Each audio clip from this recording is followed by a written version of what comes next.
Hello and welcome to Crucible of Words for yet more dedicated legacy action. To keep things in the Halloween spirit, we're playing a deck today that I have called HELLRAISER. The reason for it being called HELLRAISER is because we are playing Teferi's Puzzlebox, which is basically the little box from HELLRAISER that makes all sorts of horrible things happen. And that's what we're hoping is going to happen with this deck. So as you can see, it's a relatively standard Leyline Helm shell. So we've got the mana base with one more land than you would normally expect from a 4 Chromox version, and that's because we're running the Chalice of the Void as our disruption rather than Thoughtseize. I just think Chalice is a better card at the moment, and I like being able to play it on turn 1. Pretty self-explanatory. So yes, we've got our mana here. We've got our disruption elements in the Chalice of the Void and a couple of Sudden Edicts. We've got these... we'll get to this in a minute. So we've got the standard 4 Leyline, 4 Dathomir Voidwalker, 3 Helm of Obedience. So that's pretty standard. Then we've got a few spicy ones here. So we've got Sheoldred, but we're not just playing Sheoldred. We're really going hard with Sheoldred. So we've got Underworld Dreams, which does a similar thing to Sheoldred to our opponent. It makes them take 1 damage whenever they draw a card, but it's an enchantment, so it's harder to remove. And then we have the Teferi's Puzzlebox. So what this card does, if you don't know, is at the beginning of each player's draw step, so after they've drawn their card, they put their hand into their on the bottom of their library, and then they draw the number of cards they just put on the bottom of their library. So if you have Sheoldred and Teferi's Puzzlebox in play, and your opponent's got, like, let's say 3 cards in hand, they draw for turn, they take 2 off the Sheoldred, then they put 4 cards on the bottom of their library and take another 8 off Sheoldred. So they've just taken 10 straight away that turn. So we're hoping to get some people with this. Like, this is definitely not the most optimal mono-black Leyline in the Void deck you can play, but it's Halloween and it's going to be fun. Underworld Dreams is just something we can ramp out of Dark Ritual early on, which is going to be very good against brainstorms and things anyway. And I'm hoping that we can maybe get some wins off of the Underworld Dreams, but who knows? Most of the time we're probably going to end up Helm of Obediencing just because it's the most powerful thing this deck can do, but I really want to try and get some Teferi's Puzzlebox wins on camera here. The other spicy thing we're doing here is Ill-Gotten Gains. Now, if you're not aware, Ill-Gotten Gains, each player discards their hand, then returns up to 3 cards from their graveyard to their hand. Now, we've got 8 Leyline effects in play, so our opponent is going to get 0 cards for this and discard their hand, whereas we are going to get some cards back from our graveyard. So the idea with this is that we can maybe rebuy some stuff later on. Now, I think 3 is too many in this list, but I haven't really had the time to test it. It should probably be another Sudden Edict here, maybe. And then we get a second Court of Ambition in the board. Maybe that's the better play. Maybe we should make that change now. But even if you're not getting that many cards back, you still get to take out your opponent's entire hand with this card. And it is a black card to go under the Chromox. So I think we're going to leave it for now just to see how good it is. Like, when you're testing stuff, you want to have more copies of something and then cut down rather than have less copies and build up, generally speaking. All right, let's have a quick look at the sideboard. Sudden Edicts, if we need to kill some creatures. Plague Engineer, if we need to kill lots of little creatures. Hymn to Turak, if we need to attack their hand. Court of Ambition, if we need to attack their hand. And Opposition Agent is just something that we can board in for, like, some of the combo matchups like Doomsday and decks of Wishclaw Talisman type thing going on. And yeah, that's about it. I'm hoping this is going to be a fun and a silly one, so let's just dive right in and see how we go. But just before we do that, if you wouldn't mind, could you please scroll down and hit the subscribe button? It costs you absolutely nothing, but really helps me out. All right, let's jump into a league. Round 1, we're on the play against a Yorion deck. So this is looking like... I've got the vibes, just from their profile picture, they're going to be playing D&T, which makes me wonder if I should be keeping this hand.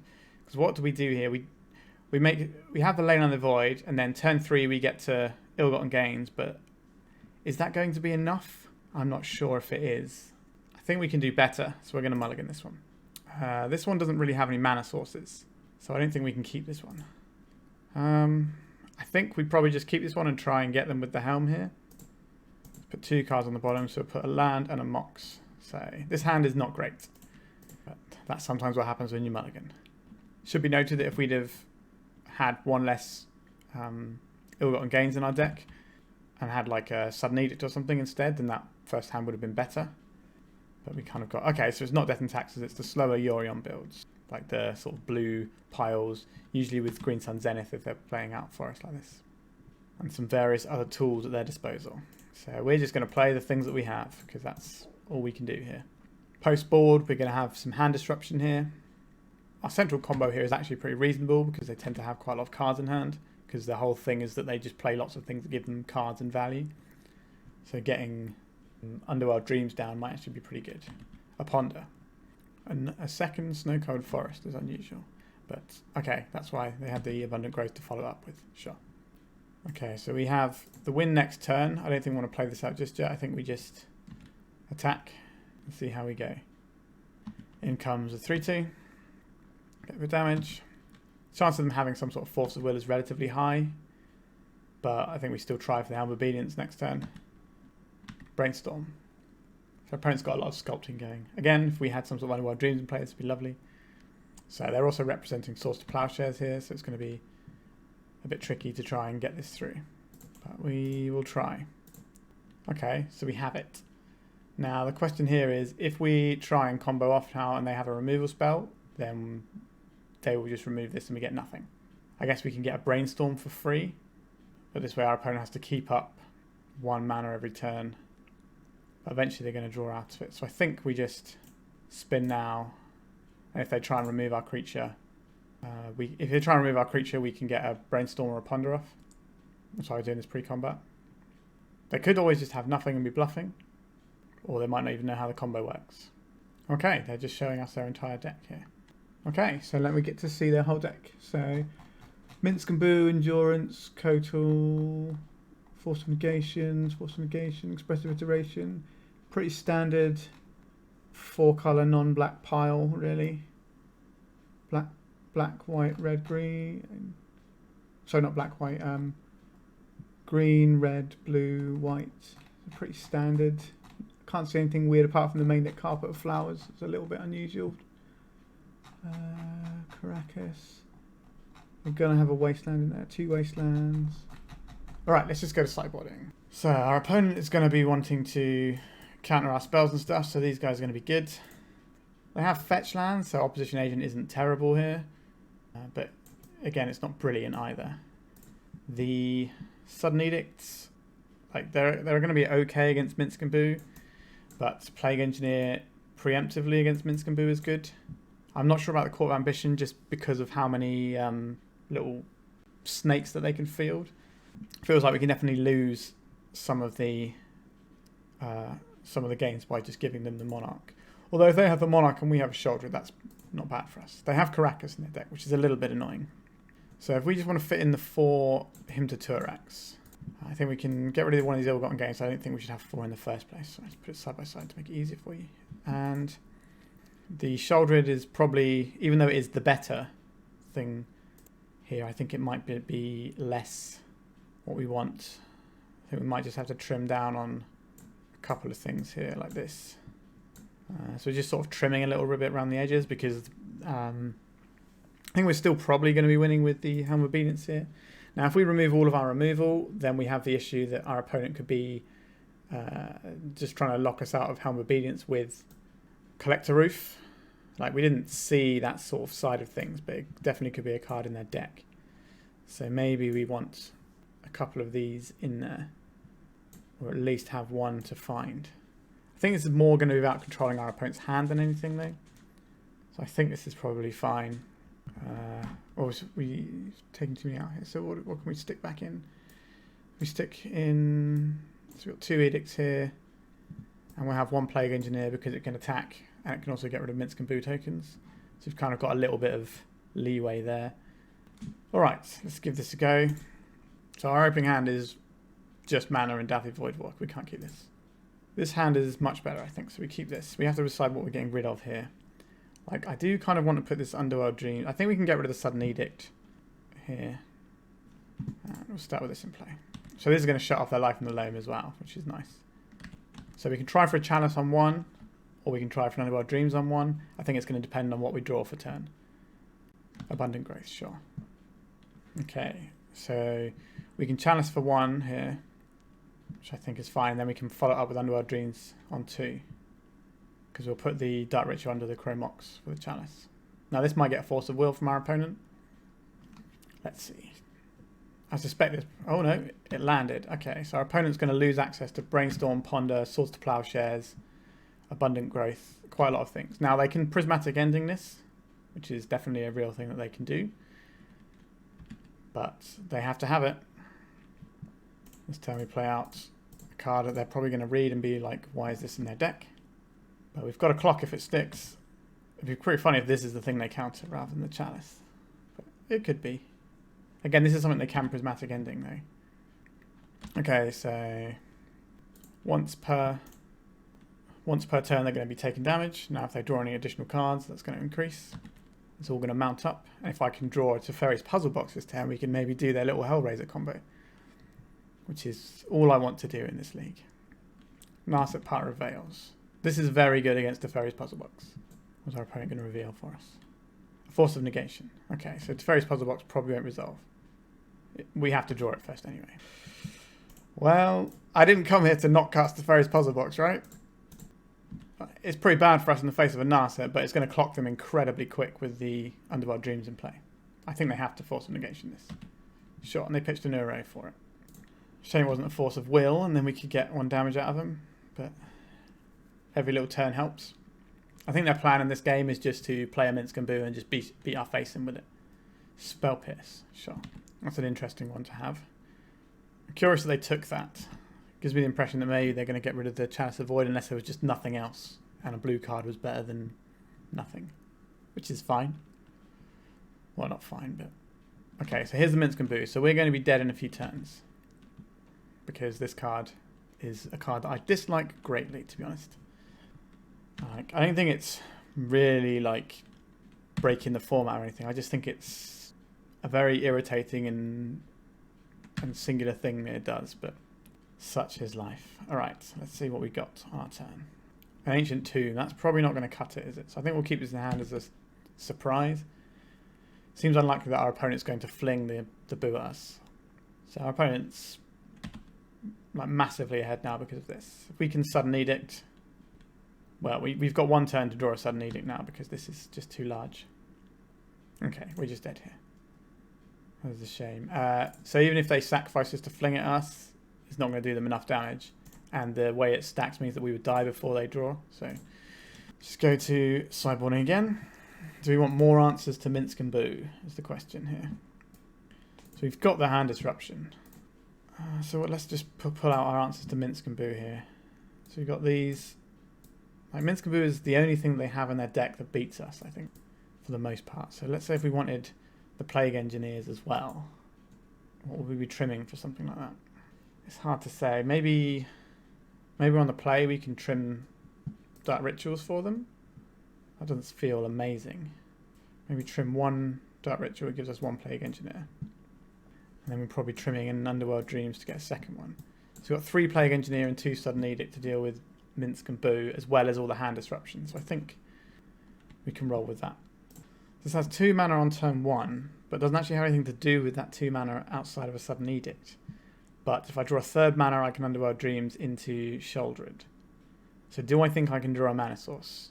Or do I think I'm better off throwing? I think we can keep this. We don't have to play out the Chromox on turn 1 either. We can just play out the Swamp. And we have more choices of what we pitch to the Chromox that way. Okay, so we just play this out for now. Like, the Helm of Obedience isn't necessarily going to be doing any work for us in the immediate future. Opponents played a Prismatic Vista and cracked it, so they're probably going Abundant Growth or Ponder. Abundant Growth, because they got the Forest. So, mana source here, make things interesting. We did not hit a mana source here. Okay, so I think we will play this out. And we have choices here. I think we just... don't really want to put these 2 are some really good things that we have going on with our hand. And this gets rid of Minsk and Boo, and so does this. I think... I might regret this, but I think I'm going to put the Sudden Edict underneath this. This is a tricky decision. I think it has to be one of these 2, right? And we have to play that we're going to draw a mana source at some point, right? Let's put this under it. Cast this, tagging our opponent. Black, black. So we hit. We could also just get them to Force of Will it. Force of Negation and Ice Fang Coatl. Sure, so that's going to stop them being able to dig into their deck a little bit better. And it's going to let one of our things slip through, hopefully. Okay, so now we have an Ancient Tomb. So we can snap off the Sheoldred here, because they can't cast Minsk and Boo this turn. So I think we try and play this one out. This will get a Force of Will if they have one, unless they have a Source of Plowshares in hand. Yeah, there's the Source of Plowshares. So we gain some life. It's not ideal, but here we are. Opponent's cracking first, rather than playing a land out, which is somewhat interesting to me. Gives me the impression they may not have a land. Expressive Iteration. Okay, so they're just trying to Expressive Iterate and see what land they hit. Okay, so they're going to Prismatic Ending our Chrome Mox by the looks of things here. So this is pretty bad for us. But we play out the Plague Engineer on Hamster this turn, so Minsk and Boo is less likely to get us. Sure. Playing out the Plague Engineer, naming Hamster. No Minsk and Boos, please. Our opponents played a Mountain, so this is obviously the turn they could have Minsk and Booed if they had it. So that's good for us that they either didn't have it or had this. So if we attack, they have enough snow covered now for a Ice Fang Coatl needs 3 others. So if this guy attacks and they have an Ice Fang, then they just get their guy. So I don't think we want to do that. I think we just want to cast a Dark Ritual into Underworld Dreams here. Again, Underworld Dreams is not very exciting. But we're trying to do a thing to be Halloweeny, so that's why it's in our deck. Here's our Underworld Dreams. Makes all their cantrips worse. Not much worse, obviously, because, you know, 1 life doesn't matter unless it's your final life point at the end of the day. I'm not going to attack into a Flying Snake. Yep, there's the Flying Snake, the reason we didn't attack. We currently have a superior clock to this. Prismatic Ending on the Underworld Dreams. Wow. Not on the Plague Engineer. Sure. They won't attack with this. Well, they shouldn't attack with this. There we go. Okay, so a Chrome Mox we don't want. We have this Helm of Obedience. I think we cast this turn in case we draw a Dathly Voidwalker next turn. Now, this might not resolve, but it will get 2 for 1 if it does. If it doesn't resolve, which I'll happily take. Okay, we got the Narset out of their hand and a Force of Will for that. Sure, even though it doesn't necessarily go anywhere just yet. Another thing that Teferi's Puzzlebox does in this deck that I didn't mention earlier was that you do end up sometimes with cards like Chrome Mox and Dark Ritual hang around your hand when you don't need them. So your Teferi's Puzzlebox can turn them into real cards. Okay, so they have an Uro here. That's why they wanted to get rid of my Underworld Dreams, or the Uro outpaces the Underworld Dreams because 3 life is more than 1. Okay, and they have a Pond to follow up. So next turn they're looking at casting the Uro by the looks of things. So we can really do with some action here. Okay, well, it scared them last turn, so let's try again. It also does give us the potential to win if we draw a Dathly Voidwalker. Or we might be able to 2-step it with a Leyline. A Brainstorm. So they're obviously digging for something that can deal with this. Imagine how much damage I would have if I still had the thing in play, the Dreams. So they can Prismatic Ending this because they're a 4-colour deck, and they also have this which gives them a 5th colour if required. So we could just see a Prismatic Ending on Helm of Obedience. Should be sad, but it would take the whole turn and stop Euro coming down. Okay, so we've drawn a basic Swamp. I think we hold this in hand in case of Teferi's Puzzlebox. Also makes our opponent think we might have something. So it gives us a little bit of flex. Like if we draw another land, then we can play this one out, sure. Force of Vigor. Okay, so we're not winning with the Dathly Voidwalker right now. And we're probably getting an Uro into play on their side any second now. So we need something like a Sheoldred here. Again, they have Karakas in their deck, and they have Swords to Plowshares in their deck. So Sheoldred might not be the most stickiest threat that I can deploy. But I think that's about where we're at now, unless we can 2-step the Helm of Obedience kill. If we play a Lay It On in the Void, we can then block with the Plague Engineer on the Uro and exile it permanently. Because this has Death Touch, it will trade with anything it blocks with. It does then free up their Minsk and Boo, which is a scarier threat than Uro, to be honest. I think Minsk and Boo is very much the real deal here. Okay. So I think we play this out so we can play this without taking any damage. Now the question is, what do we name here? So we can name the Ice Fang Coatl just to kill it here if we want to, or we can just have 2 on hamster so that if we trade, it's better. It makes it harder for them to get a Minsk and Boo into play, which is sad, but I think that's probably the play. Yeah, so we have 2 on hamster now, so if we have to block the Euro, that's at least a thing we can do without risking Minsk and Boo killing us. It's better than killing the 1-1 snake. We're probably not winning on attacking this game. Yikes. That's pretty bad for us. Sure. Yeah, it feels like the cutesy cards in my deck have certainly cost us a bit. If they'd have been like real business spells, we might have been a bit better. We had the Underworld Dreams. Could have been a dream, but was not. Alright, so this is going to come in, put us to 10. So if they don't deploy another threat, we've still got 2 draw steps. So we might be able to 2-step it here. With the only problem is with this, is it means that we will take damage, so this will kill us. So we're going to need Dauthi Voidwalker, him to Turak, I guess. I think we cast this. The other option was to pitch this to Chrome Mox. I think this is fine. So we're on Sudden Edict, maybe. Okay, it's just a high cast Force of Negation, so it doesn't really matter anyway. So we got 1 more draw step and then we're dead. And if it's a Sudden Edict, they can just replay the Euro. So it needs to be something like maybe Ill-Gotten Gains. Okay, we're just dead on this turn. Sure, we'll concede the game. That was kind of a shame. Like, it felt like the games where we were playing the fun stuff didn't really work, but that's the nature of playing fun stuff. All right, on to the second round.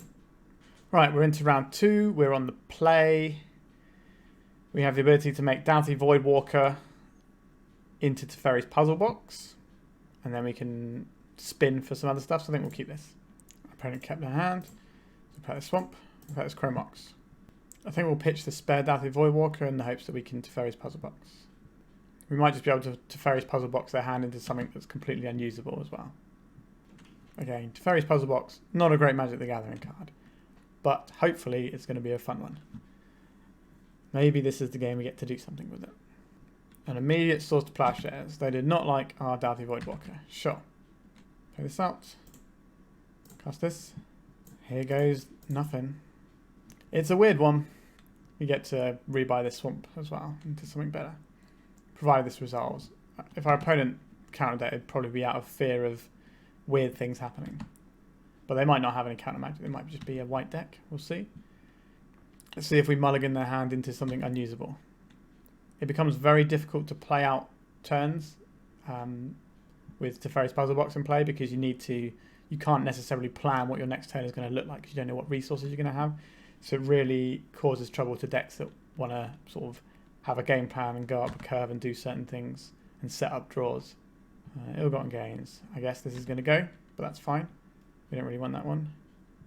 Okay, so this is what we wanted to do, I guess, right? Hopefully they won't Swords to Plowshares it. Cathar Commando. Sure. So they can blow this up in the upkeep. Oh no, they've just gone to draw. This could be pretty awkward for them if they don't. So they've just put this on the stack, so even if they blow it up now, it's too late. They could have a Source of Plowshares, the Sheoldred, in which case that's fine, but they should have done that in their upkeep rather than waiting until the draw step. Unless they didn't have a Source of Plowshares and were hoping to draw it. Yikes. This is the real deal here. Look at that. That's a screenshot. Okay, they found off Swords of Plowshares off of that though. But quite a bit of damage was done there. We don't have much to go. An Underworld Dreams here would be enough. They can obviously pop the Teferi's Puzzlebox if they need to. Rishadan Port. Porting me would be an interesting choice. So I can draw a Sudden Edict, and I can use it in response to the Puzzlebox trigger if I really want to get the Cathar Commando off the board, and it's because it's split second, they won't have a chance to respond and blow my box up.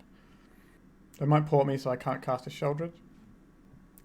So Dark Ritual. We don't want the Dark Ritual, so we just have to pass a turn. But this gives us more chances of... Okay, they're doing that presumably just so they can play the Timeless Dragon, because the land they're getting in their hand is just going to get puzzle boxed. But every dead draw we get gets replaced the next round, so this isn't the worst situation for us. Okay, so the Caracas makes the Sheoldred a bad draw for us. Okay, our opponent's playing the dragon like we said they would, as a threat. Darthy Voidwalker. Oh, sorry, we need to let's resolve. And put 2 cards on, and we get 2 fresh looks, neither of which are great. How useful is the tomb going to be? I don't think it's going to be that useful. 1, 2, 3, 4. Would you rather just have 2 fresh draws next turn? I think we probably would. So we pass a turn and hold up the threat of sudden edict or something. Our opponent's got a pretty reasonable clock. So they're going to come in for 7 here. So that's a 3-turn clock because I'm on 21. But they're probably going to play something else, I would imagine, this turn. They've got a lot of mana. A Batterskull. Okay, that's pretty bad for us. Sheoldred the Apocalypse. Which has to go because of Puzzlebox. What do we get here? We got a Sudden Edict. What does that really achieve for us? We throw it off in combat, I guess. But not looking so hot for us right now. Again, the cutesy thing didn't quite get there. So we do this in combat so they can't just equip it to something else. Which is the thing they could do, just lose the germ and equip it and bash for more. But we have to fire this off, I think. Saves us 3 damage. Makes additional sudden edicts better. So they want to lose a Cathar Commander, they don't have a way of dealing with the puzzle box. The Caracas means that the Sheoldred is not a line for us here, which is a real shame. But if they don't play any cards out, we still don't. They have to sack the germ here for us to be able to Underworld Dreams them. Okay, so they lost the 4/4. Interesting. So they're clearly valuing the ability to destroy our puzzle box. And they do still have lethal on board. Esper Sentinel. Cathar Commando hitting the puzzle box. Sure. So we don't get to replace these with better draws. And they're going to port down one of our mana sources, that's fine. Going to port down another mana source, sure, whatever. And that doesn't do it. Alright, we concede.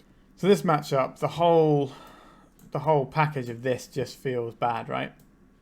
Like, it doesn't feel good in most matchups, but they're not drawing extra cards, you know, we're not making all their brainstorms and things worse. So we could, in theory, bring in a whole bunch of cards like this. The Plague Engineer. You could also bring in Opposition Agents just as a creature, but one that also messes with some of their bits and pieces. Keeping one Sheoldred, perhaps. You hate to see it, but I think because they're just they're not really playing into these sorts of things for us, I think we are better off just going it for this particular matchup, because none of these things, like obviously Underworld Dreams is just a bad card, right? But at least in some of the blue matchups, it's got a little bit of, you know, text on it, I guess, because it makes Brainstorms, you know, a pretty sizable thing. Whereas this would mean I'd have to have the Teferi's Puzzle Box to really get anything going with the Underworld Dreams. So I think we board like this, and we try and get the Chalice of the Void down early, so our Sheoldred and Darthy Voidwalkers don't die. So this hand requires 1 mana, and then we get to... so yeah, this is like a Chromox away from mind twisting them on turn 2. So I think we keep this and we try it. See if we can get the old turn 2 mind twist. We just play out a basic swamp. We do have the Plague Engineer that we can play out on the next turn, and then potentially, if we draw a land after that, we can then Ill-Gotten Gains and get the Sea of Traitors back. We need to get a Mother of Runes, sure. So we get to kill something with the Plague Engineer this turn if we need to.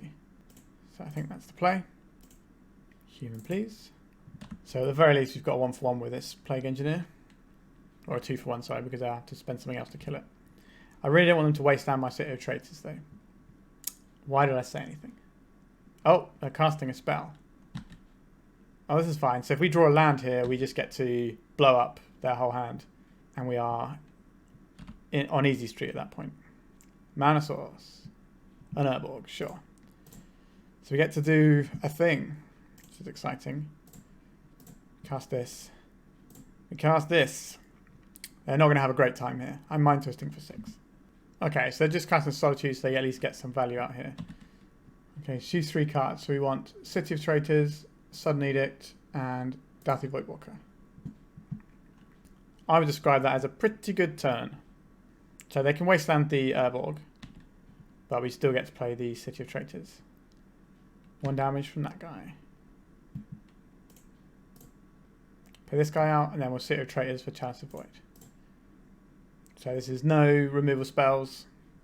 Well, Solitude, but so they can't cast 1-drops. And Helm of Obedience can kill them pretty quickly. Ether Vial straight into the Chalice. They should be attacking here because our creature can't block. And then I think we cast this now because this is always going to hit the Stoneforge Mystic.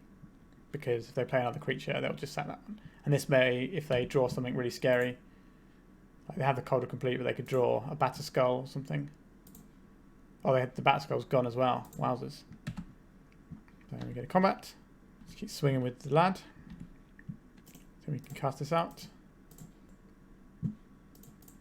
Just so we have redundant copies. Because we already have a Dark Ritual that we can pitch to a Chrome Mox if we need to. So we may as well make sure that there's no way they can interfere with us if we have Helm combo. I guess we might just be attacking for lethal damage in a few turns.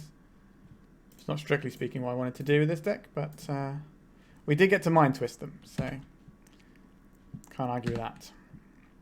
Okay, our opponents found their 3rd mana source now. Flicker Wisp. So this has options for them. They can get rid of my Chalice. Yeah, okay, so they can play 1-drops again in a sec. And I can't play Chrome Mox, but I can play my Dark Ritual. So, if we play this out, we lose the City of Traitors, so I don't think we're incentivized to do that. I think we just go to attacks, attack for 6, and then they're dead on the next turn. So they can Swords to Plowshares one of these, now that the Chalice is on 0 instead. Yep, so there's one of the Swords to Plowshares. There's still a 2-turn clock on its own with the Doughty Voidwalker here. Cycling this. That's not going to be fast enough to clock us unless they can get rid of our Doughty Voidwalker. And we can still just draw a Helm of Obedience and win the game at some point.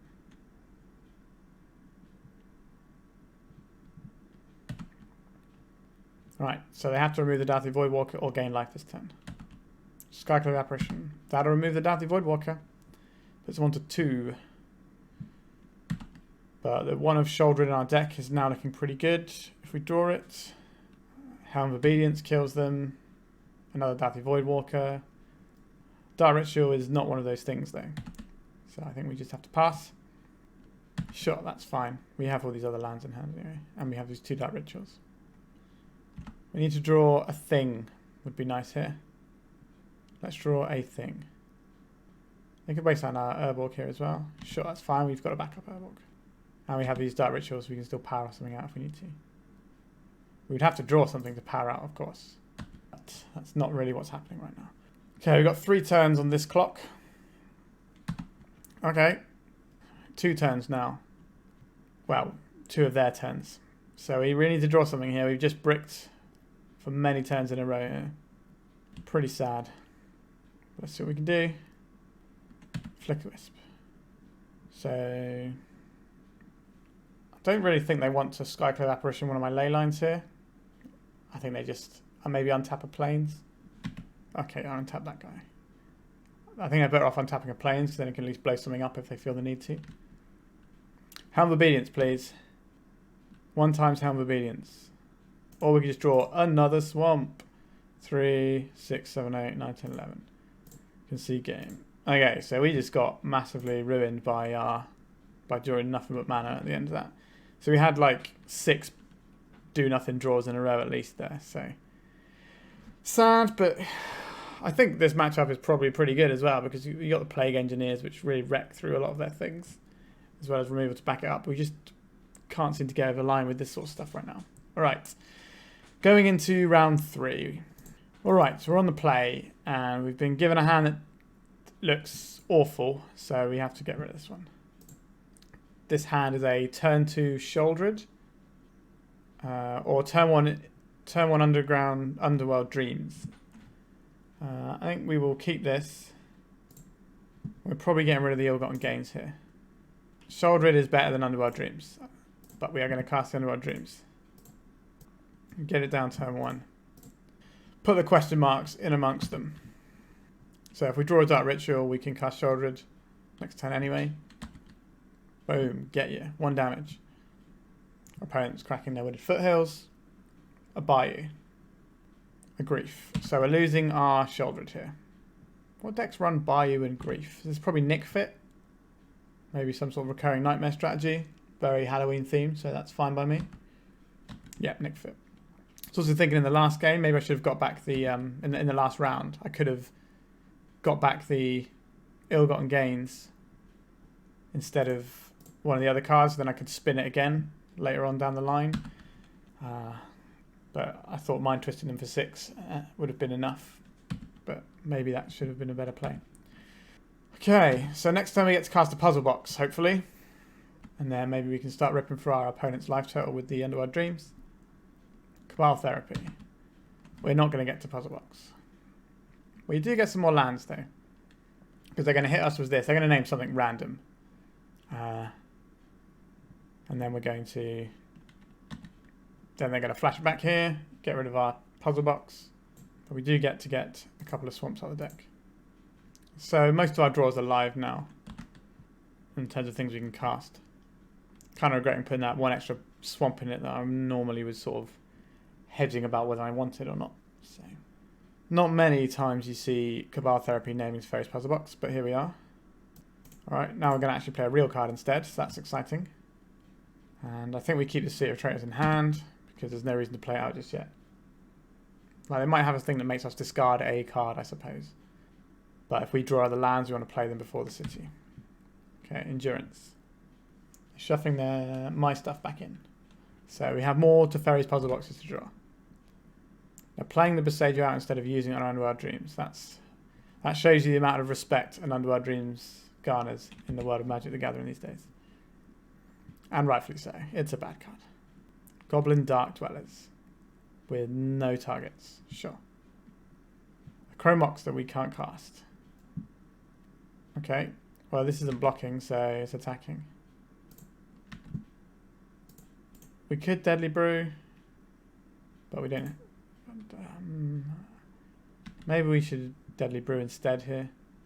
We'll just do each player sacrifices a creature or planeswalker. If you sacrifice a permanent this way, you may return another permanent card. So it can't return itself.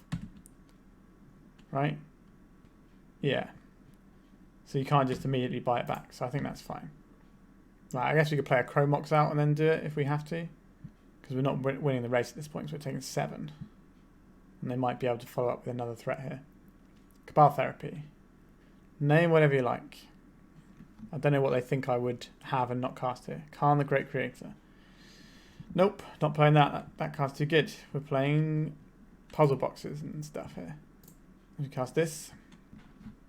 And we can play the Chromox out and then sack it with this guy and get this guy back.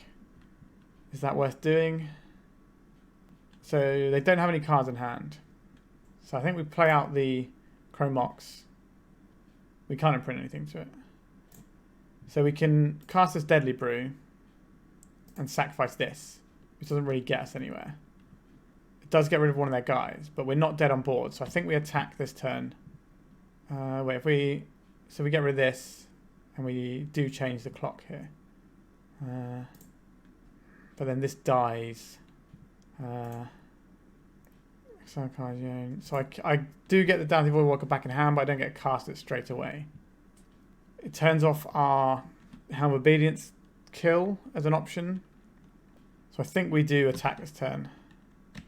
And then maybe Deadly Brew and something else. Like, we need to draw something else to win this game. The Deadly Brew isn't going to do enough.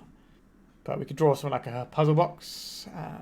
And that'll make him take 2 damage. So they're going to go to 7, 6, 5, 4, 3, 2. Yeah, so a Puzzlebox is exactly lethal next turn. As long as they don't draw an instant. But Nick Fit's not big on the old instants. He just wants to tap out every turn, play some big dumb guy. This can't be Minsk and Boo. Surely? It could be. No. Titania? Minsk and Boo, they just cast it pre-combat and I'm dead anyway. Green Sun Zenith for 5. Jeez. What is this going to be? It could be Titania. Elder Gargaroth. So this gains them life when it attacks or blocks. Okay. Sure. Helm Obedience or to Puzzlebox. Okay, so now we have to... Let's draw them. So if we attack with this... So if we get the Deadly Brew, we get this guy back, but then what? Nothing. We just lose. If we attack and then maybe draw a card off of this by accident, that's how we win this game, by our opponent making a horrible misplay that they shouldn't make. This Underworld Dreams card is not a good Magic the Gathering card. We're really trying to live the dream here, but it's not feeling like we're getting anywhere.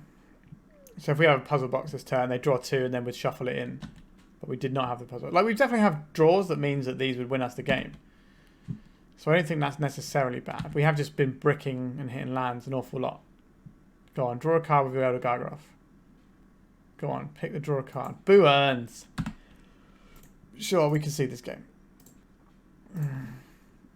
That was a shame. Okay, we want these opposition agents because they're going to be Green Sun's anything stuff out. The Chalice of the Void on the play is probably going to look pretty good. The Underworld Dreams, I don't think we can realistically keep those in our deck. I think it was too cute to hope for that one to be playable, to be honest. So we have these 2 Sudden Edicts. Do we want him to Turax is the question. I don't know if we do. I think the Ill-Gotten Gains plan is going to be pretty good here. And we maybe just shave a puzzle box.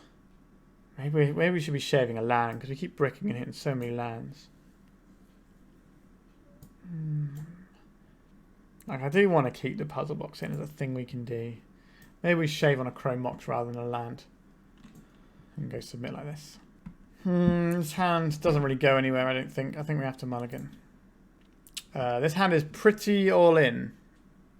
And I don't know if it's all in a good enough way. I think we should... Like, we can turn 1 opposition agent with this hand. But we still would need to draw another land.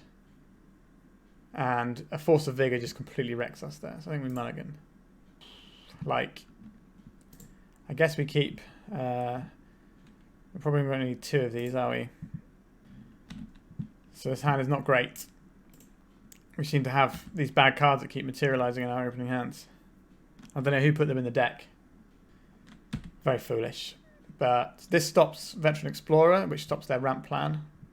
They're just going straight up Thoughtseize or Cabal Therapy. Sure, what are they going to name here? Presumably they name one of the good cards, so like Sheoldred or something. But we don't have one of the good cards. Dark Ritual. Sure. Ooh, okay, we've drawn an actual playable Magic the Gathering card here. That's pretty exciting. So we can kill one of their guys, and if we draw a soul land, we kill them next turn. If we draw a Dark Ritual, we kill them next turn. This is alright. Pop their Exile Zone out just so we can have a little look-sees. Cabal Therapy. What are you going to name this time? They're going to name one of the things they know? Or are they going to name the thing they should be naming, which is Helm of Obedience, because I'm approaching 4 mana. Teferi's Puzzle Box. Sure. Take the Puzzle Box. I don't mind.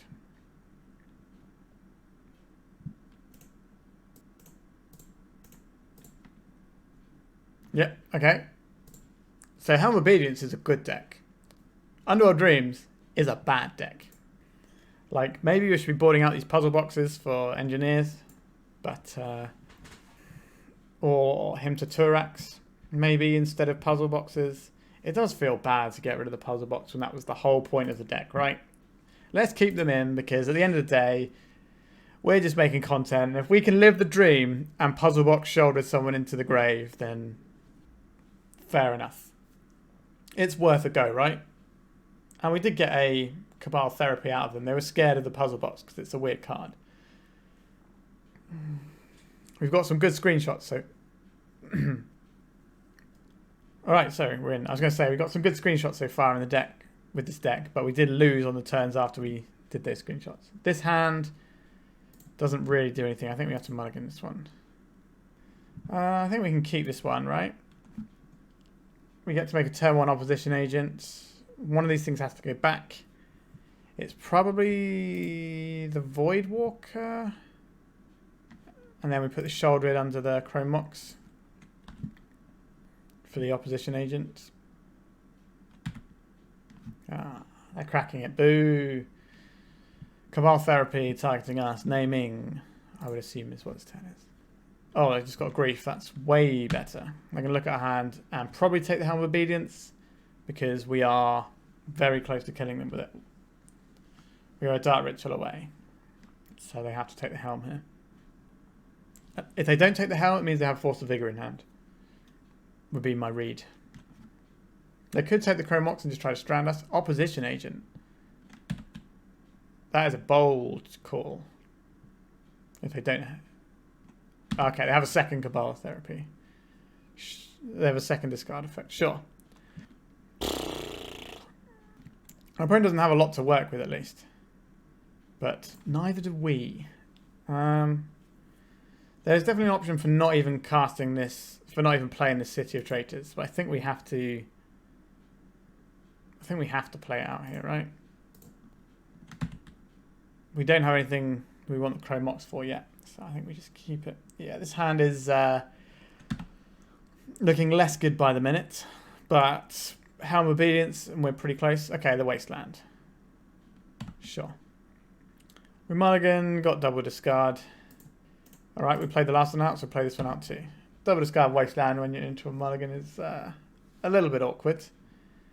But we're not dead yet. Our opponent isn't doing anything to win the game. Their win conditions are more expensive than 1 and 2 mana. This will not get anyone basic lands, which is kind of a little bit sad for me in some ways because I could deal with them. This is a dies trigger. Ill-gotten gains. I don't think we're ready to do anything with this yet. But we will definitely be in the market for casting ill-gotten gains in the near future. If we get any other mana source, I think we just snap that right off.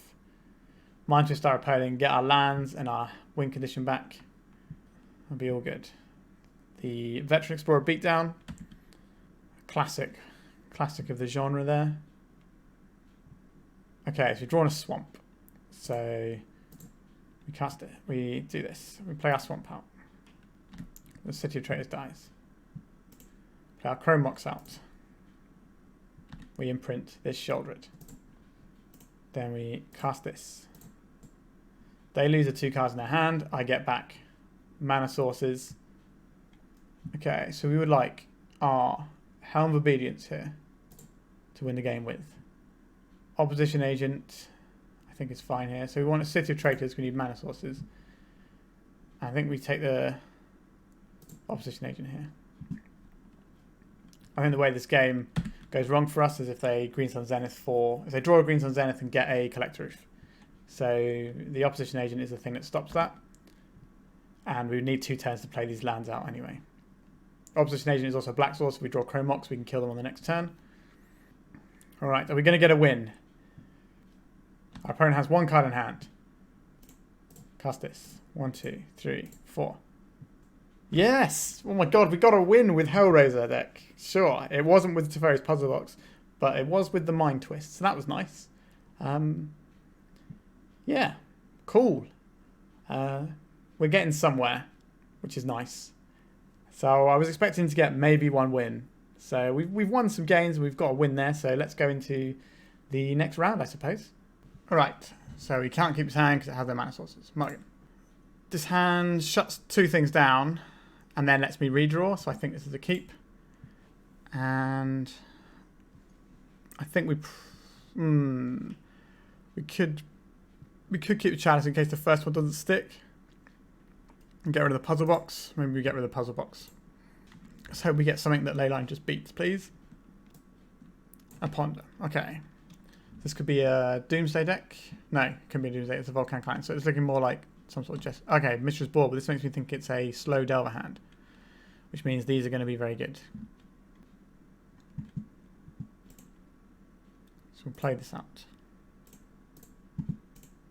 And cast this.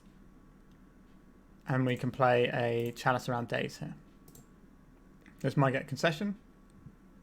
If they can't counter it. They can counter it, sure. So down to 3 cards in hand. Next turn we cast Chalice of the Void again. And okay, I'm getting the distinct impression this is Delver, but I could be mistaken.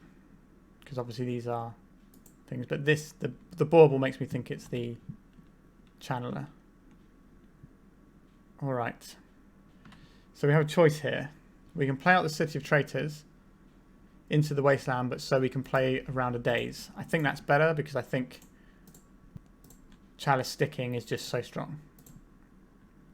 So it's worth me losing City of Traitors to play around the daze here. They had another Force of Will?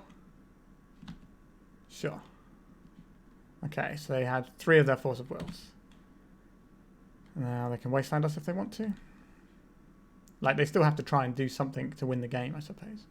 Yeah. Okay, so it's Delver. I don't know why their hand did not look like a great one, to be honest. Sure, we lose that. Means we can't cast a Sheoldred this turn.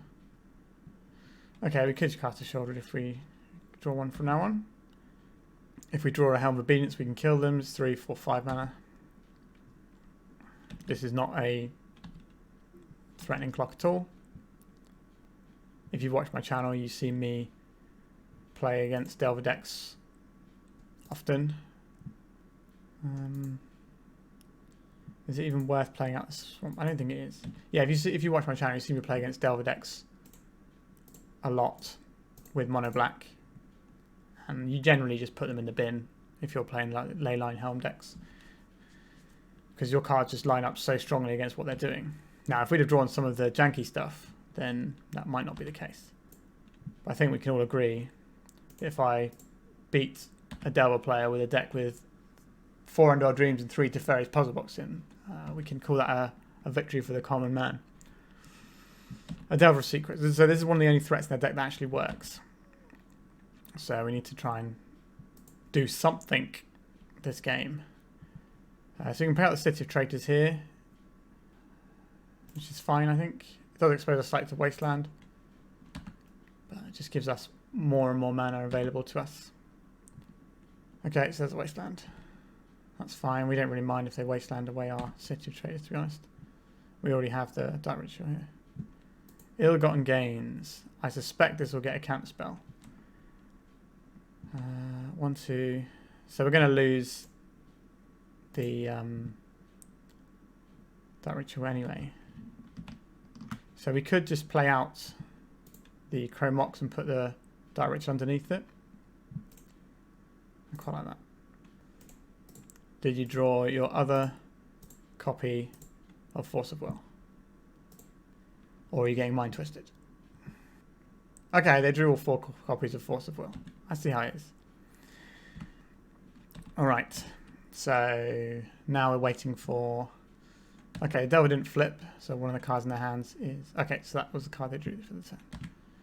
So they have no Force of Wills left in their deck, right? 1, 2, 3... 1, 2, 3, 4. Yeah, so they've had all 4 Force of Wills. And they're still only nipping at us for 1. So you've got turns that obviously this can flip at any point, but okay. So this threat will race them. Also gives us a little bit of redundancy with the Leyline in the Void in case they have a Brazen Borrower. Now they can Lightning Bolt our Doughty Voidwalker. And there it is. They're actually going to flip it this time. They did not flip it. Okay, so they have draws that are akin to some of our poor draws these days. But they had an Expressive Iteration in hand the whole time. Yikes. This gives them a bit more punch. Again, we can draw Helm of Obedience here and win. The only counter spells they have left in their deck that I think we have to worry about is Daze. So that doesn't do anything on this. Of course, we're going to draw like Underworld Dreams and stuff like that. Oh my god, they're still not hitting anything off of the Delver. That's crazy. I'm pretty happy about it. At least their draws have been just as bad as mine. So we play this out our City of Traitors dice. We don't really need to do that. We want to keep cards in hand in case we draw Teferi's Puzzlebox. Okay, so they're getting... they're just thinning out there, I think. They're not actually going to cast anything off this. Okay, so they got the Petty Theft there. So they get to put cards in their graveyard now. But mainly they're just casting a Brazen Borrower. It also sets you back if I want to try and Helm of Obedience them. I can't just draw it and kill them this turn. Oh, can I? 1, 2, 3, 4. 1, 2, 3, 4. No, I can't just kill them this turn if I draw it. And they've also doubled their clock.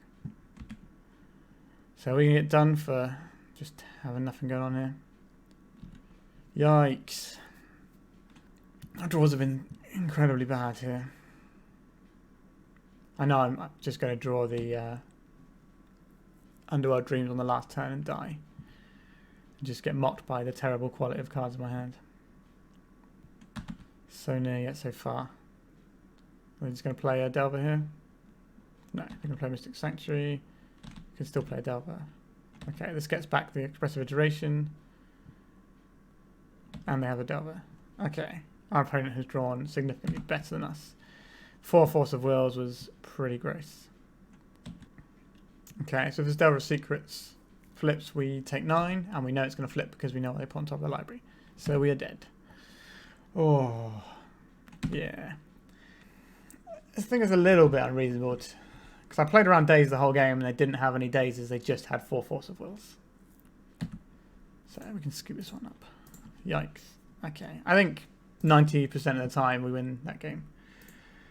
Okay, so you want these Sudden Edicts, we want these Plague Engineers. We should take out the bad cards from our deck because Delver is not a very nice deck to play against. If we take all of these out, that gives us 1 addition. So maybe we just keep the 1 puzzle box in. Just so our memes can be dreams. And also it does help us shuffle stuff away. Like, I don't like Opposition Agent in the Delver matchup at all, to be honest. It is another thing that can attract a Lightning Bolt, but we kind of just want to get rid of Lightning Bolt as a thing here. So we're going to submit like this. This hand doesn't really do anything for me. I think we're going to mulligan it. Okay, I like this hand. We have Chalice of the Void into Plague Engineer. I think we'll keep this. And we'll probably throw back... Probably has to be the Helm, right? Which is a bit awkward because that's like our win condition. But if we can get this down... Do I get to 2-4 my opponent on turn 1? Force of Will, sure. So we want our opponent to play a Dragon's Rage Channeler with nothing backing it up, with no days. Okay, they're just going to waste on us here. Interesting. Sure. Doesn't really make the most amount of difference, I don't think. It does put a land card in their graveyard, so Channeler is more likely to be live when it goes up. I think we just play out the swamp here though. Wait, what happened to our turn? Did I just pass through my entire turn there? Oh, for Christ's sake. Yikes, what am I doing? I'm pretty sure I just pressed the regular pass turn button.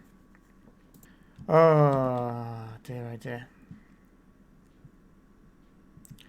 At least we benefit from our opponent not actually doing anything. But still. A Delver of Secrets, sure.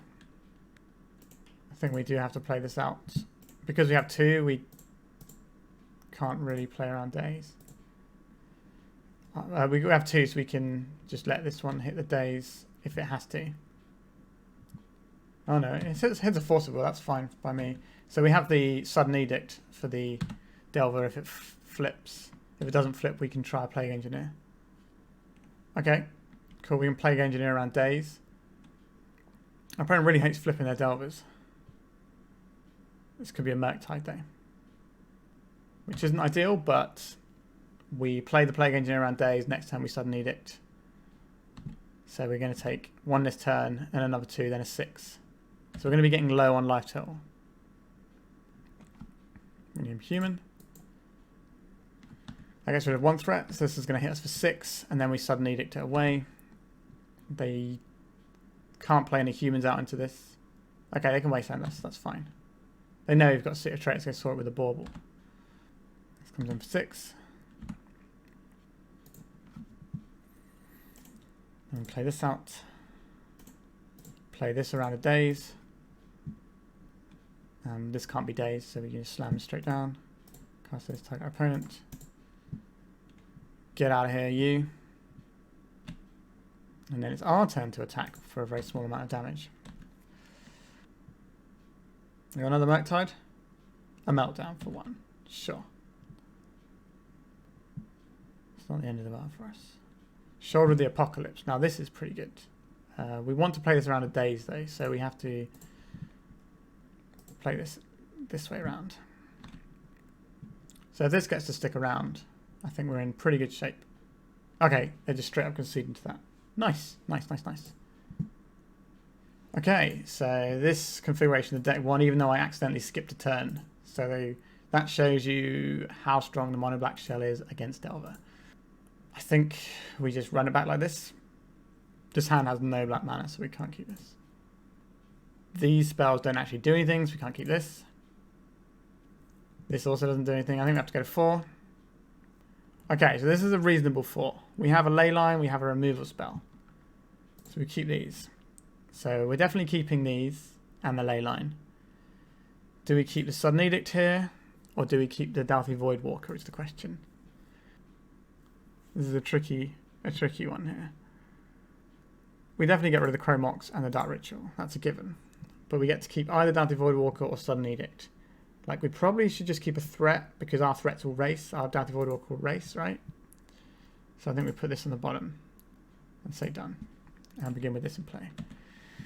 Starting the game with only 3 cards in hand feels a little bit scary. Our opponent did mulligan as well. Ancient Tomb is a pretty good one.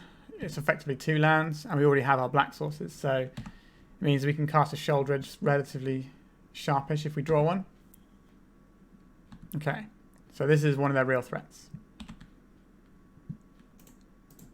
Wowzers, Bowsers. Okay, we cast this. It is into a daze, but it does mean our Sheoldred is more likely to resolve. Okay. What are they going to show us? Meltdown. Okay, so Meltdown is a blank right now. What's this? Unholy Heat on this guy. Sure. Like, I think we have to just smash this one out. Like, the Dauthi Voidwalker resolved like it didn't have anything in hand. Yeah, they got Force of Will. That's something I'm going to have to play through eventually. Come on, let's draw another Sheoldred or something. Okay, the Wasteland's pretty bad news for us. That cuts off quite a lot of our draws. I can just feel the Teferi's Puzzlebox coming into my hand.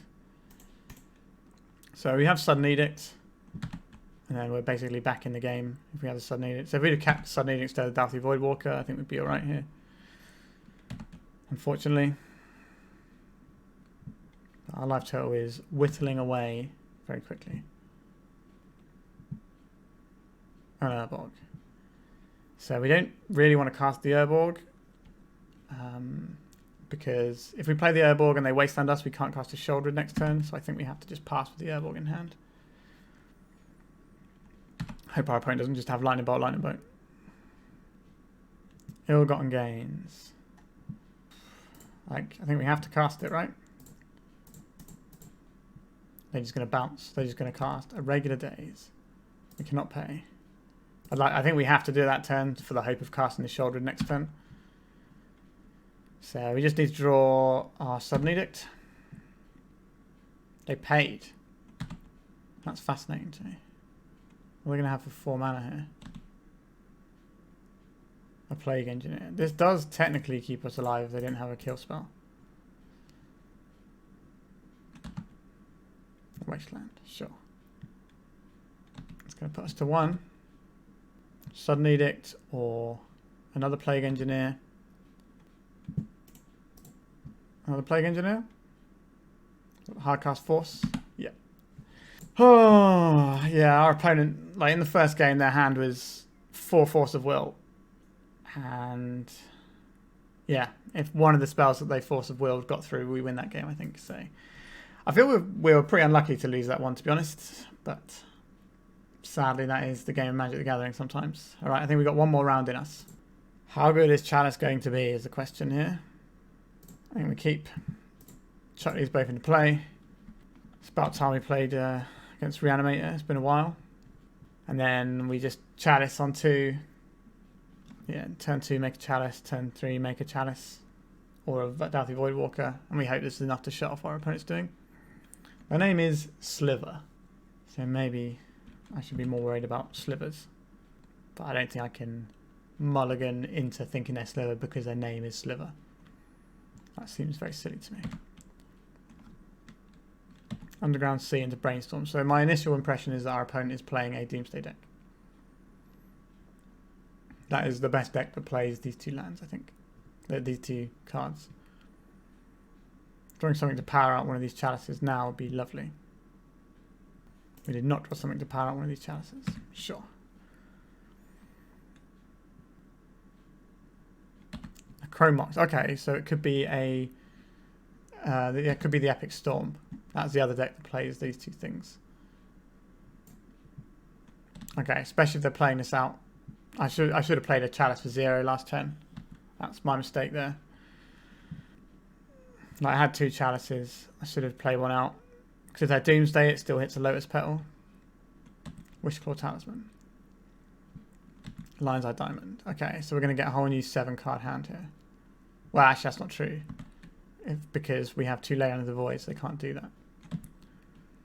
What they can do here is they can Wishclaw Talisman with 9 mana floating.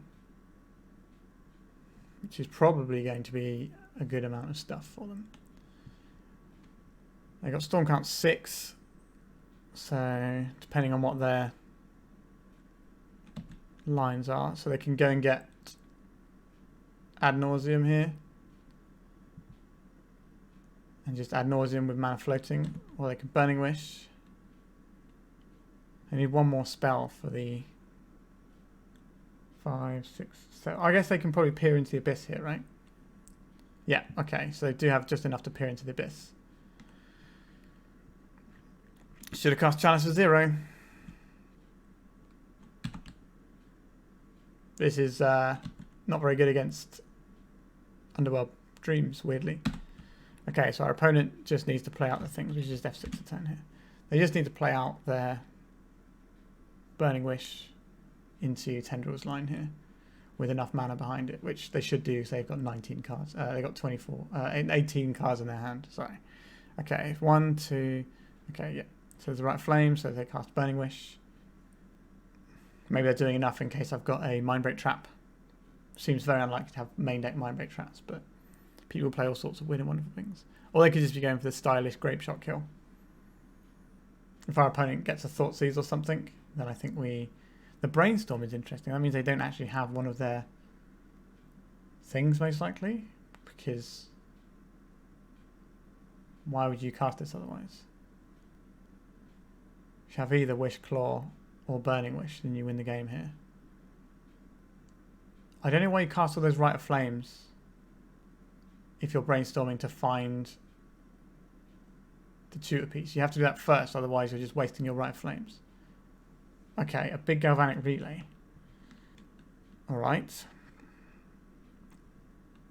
Our opponent only has 2 cards left in their deck. Interesting.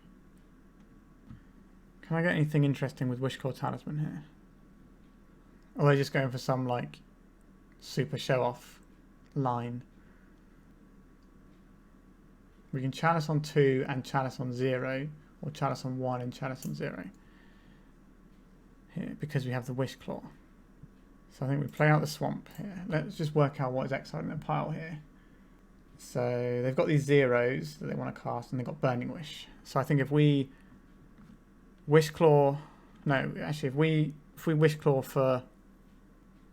No, yeah, if we Wishclaw for Dark Ritual, we still only have 3 mana. So we can't cast Chalice on 2 this turn. What else do we have in our deck? Let's have a little look. Oh yes, we just have a load of bad cards, don't we? I forgot about that. Okay. So they should be able to kill us even through all this, but let's just cast this for 0. And this for 1. Imagine if we'd have cast this for 0 last turn. That would have been a much better turn. Unfortunately, this means they can Wishclaw for Pulverize. Blow these up. And then get us. But they do need to generate a lethal Storm Count this turn. That should be relatively possible from what I can make out. But the ball is in their court, so we're just going to F6 and see if they can do it. Now, they already have the Tendrils, but they can't cast Dark Ritual. But they do have a load of artifact mana they can cast and gain mana from. They need to play out all their Mox Opals and get all their mana before they do the Pulverized line, though. They can definitely miss-sequence this and lose the game. Yep, so there's a pulverize. I need to make all their mana and make sure they keep their ability to have metal craft. Kind of need to sacrifice. Did they not even sacrifice their floating, the petals and stuff they had there? Okay, they should still be able to guess, right? They're on storm 4, 5, 6, 7, 8, 9, 10. Yeah, so they still have lethal here anyway. They could have just had a little bit more mana floating.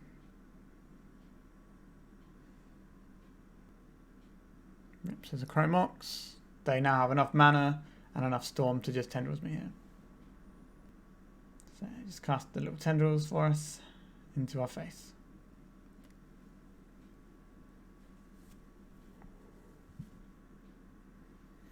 Are they going for the style points of having no cards in the library when they do it by casting a galvanic relay first? Okay. Yeah, so they're gonna do the rub-ins and do the styling on us, which is fine, I guess. It's a little bit of a waste of time. No, there it is. Okay, we'll concede. Sideboarding. So that was a bit of a shame, but we get these Hymn to Turax, we get these opposition agents, and we get this Court of Ambition. Now, I'm going to probably get rid of these Teferi's puzzle boxes. I'm going to leave these Underworld Dreams because it shuts off one of their lines at least. These Sudden Edicts don't do anything, and we're still looking for 4 cards to cut. The Ill-Gotten Gains combo is going to be good because we just smashed their whole hand apart in one go. So I don't hate that. I think if we're trimming at this point, it should just be trimming the Underworld Dreams, right? Even if it does shut off the Peer Through the Abyss line. So does Sheoldred, and only costs 1 mana more. So I think we're just going to run it like this and try and get them. This opening hand doesn't really do anything, so I think we have to mulligan.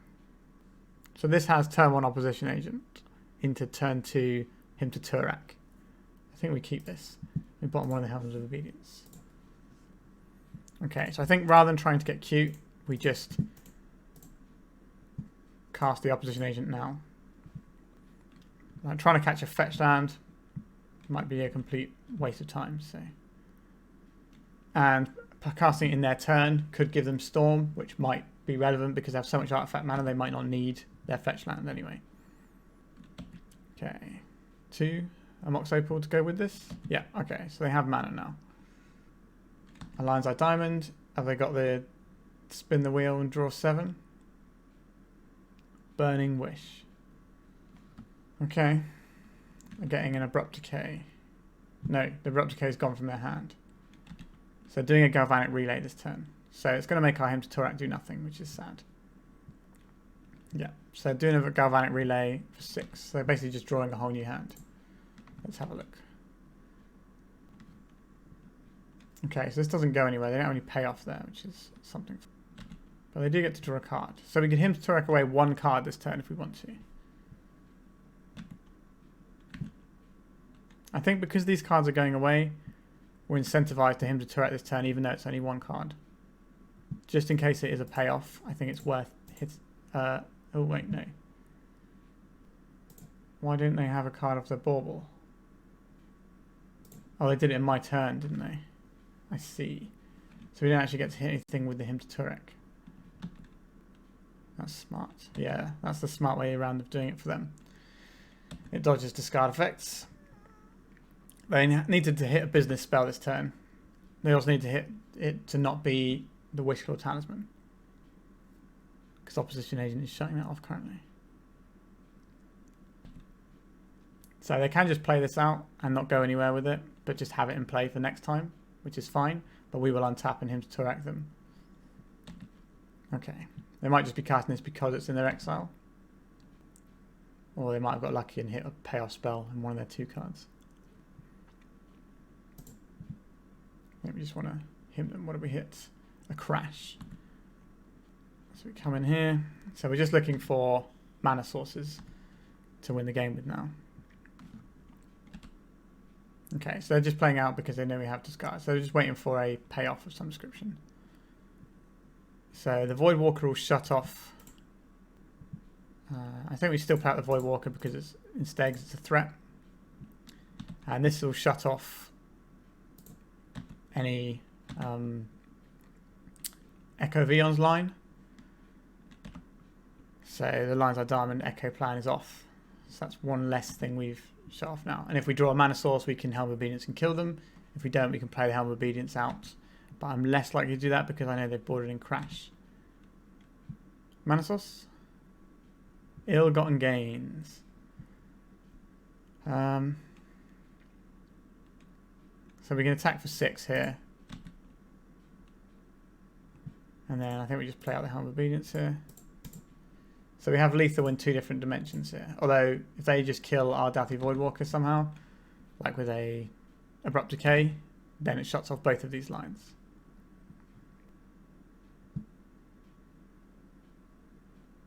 Okay. So having all these horrible hate pieces in was okay. Then we just run it back again. We just have the ill-gotten gains plan to mind twist them if we can accelerate that out. Part of me wants to put in a single Underworld Dreams. I know that's insane, but I'm thinking about it. Over the ill-gotten gains. I think that we just submit. Our opponent's on the play, so they could just turn 1 us. So, what does this hand do? It doesn't do anything until my turn 2, which is too late. I need to do something on turn 1 in this matchup. Okay, so this makes a Chalice on turn 1. So we can keep this. It also makes a Sheoldred on turn 2.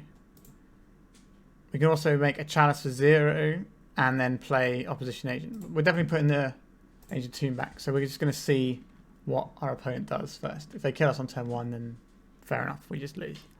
And there's nothing we could really do about that. Bauble. Chromox. Okay, this is looking like they're going to... It might just be a Galvanic Relay turn, which gives us... Also lets us know how good our Chalice and Opposition Agent are going to be, and whether or not we want to pitch the Sheoldred to make that happen. The Crash is under there, for sure. 3 cards. So this could just be playing out a Wish Claw this turn. Okay, so this means the Opposition Agent is something I want to cast this turn.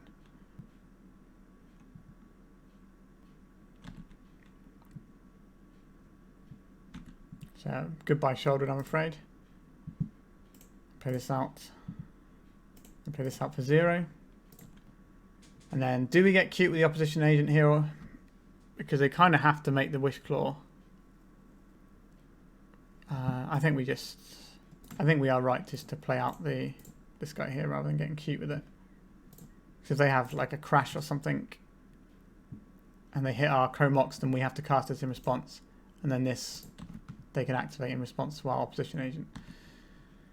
So I think this is the plan here. So we've turned off their payoff. We've turned off all their 0-drop artifacts, which is what a lot of their deck is. Because they got Petals, Moxes, other Moxes, Baubles.